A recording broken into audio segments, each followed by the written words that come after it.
இந்த காலச்சக்கரம் மிக மிக வினோதமானது நண்பர்களே. 20 வயசுல இதுதான் வேணும்னு தோணும், 30 வயசுல இது வேணும்னு தோணும், 40 வயசுல இதுவே போதும்னு தோணும், 50 வயசுல இது இல்லனா கூட பரவாயில்லன்னு தோணும், 60 வயசுல எது இல்லனாலும் பரவாயில்லன்னு தோணும், 70 வயசுல எதுவுமே வேணாம்னு தோணும், 80 வயசுல இந்த உயிர் எப்போ போகுமோன்னு தோணும். காலமாற்றம், கால சுழற்சி, கால நேரம் மிக மிக வினோதமானது. பிடிவாதம் எல்லாம் முடக்குவாதமா மாறும், ஆணவம் எல்லாம் பணிவா மாறும், அதிகாரம் எல்லாம் கூனி குறுகி மாறி போயிருக்கும், மிரட்டல் எல்லாம் கப்சுப்புன்னு அடங்கி போயிருக்கும்.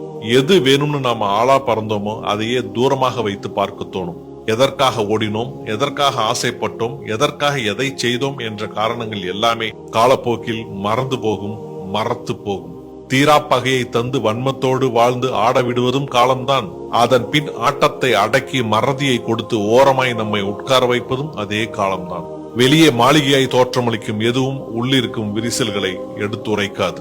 வாழ்க்கையில் பக்குவம் கிடைப்பது அவ்வளவு எளிதல்ல நண்பர்களே. அதற்கு பல அவமானங்களை கடந்திருக்க வேண்டும். அந்த அவமானங்களே உங்கள் வாழ்க்கையில் உங்களை மேம்படுத்தும். புரிந்து கொள்ளுங்கள், வாழ்க்கை உங்களுடையது. வாழ்த்துக்கள்.